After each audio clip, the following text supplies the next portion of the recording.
જૂની પેન્શન યોજના સાથે શિક્ષકો ફરી મેદાને। રાજ્ય સરકારે બાંયધરી બાદ પણ ઠરાવ બહાર ન પાડતા રાજ્યભરમાંથી શિક્ષકો ગાંધીનગરમાં ઉમટ્યા। મંજૂરી ન હોવા છતાં ધરણા યોજ્યા। ગુજરાતમાં જૂની પેન્શન યોજનાની માંગ સાથે શિક્ષકો લાંબા સમયથી રજૂઆત અને આંદોલન કરી રહ્યા છે। 1/4/2005 પહેલા જાહેરાત આવી હોય અને નિમણૂક થઈ હોય તેવા શિક્ષકોને જૂની પેન્શન યોજનાનો લાભ આપવાની માંગ કરવામાં આવી છે। આજે ફરી એકવાર રાજ્યભરમાંથી શિક્ષકો અખિલ ભારતીય રાષ્ટ્રીય શૈક્ષિક મહાસંઘના નેજા હેઠળ ગાંધીનગરમાં એકઠા થયા હતા।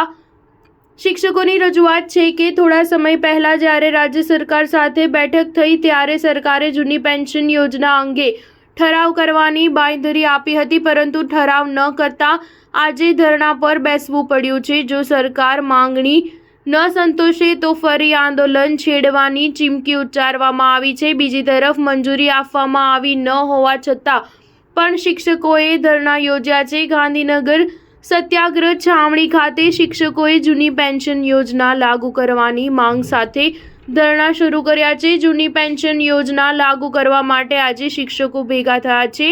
એક હી વિઝન એક હી મિશન જૂની પેન્શન યોજના લાગુ કરોની માંગ સાથે સૂત્રોચ્ચાર કર્યા હતા। છેલ્લા કેટલાક સમયથી એનપીએસ નાબૂદ કરવા અને ઓપીએસ લાગુ કરવા માટે શિક્ષકો વિરોધ પ્રદર્શન કરી રહ્યા છે। અખિલ ભારતીય રાષ્ટ્રીય શૈક્ષિક મહાસંઘ દ્વારા વિરોધ પ્રદર્શન કરવામાં આવ્યો છે। મુખ્યમંત્રી તેમજ શિક્ષણ મંત્રીને ઓપીએસ અંગે રજૂઆત કરી ચૂક્યા છે। જો કે કોઈ સમાધાન ન આવતા આજે ફરી શિક્ષકો સત્યાગ્રહ છાવણી સાથે આંદોલન અર્થે ભેગા થયા હતા।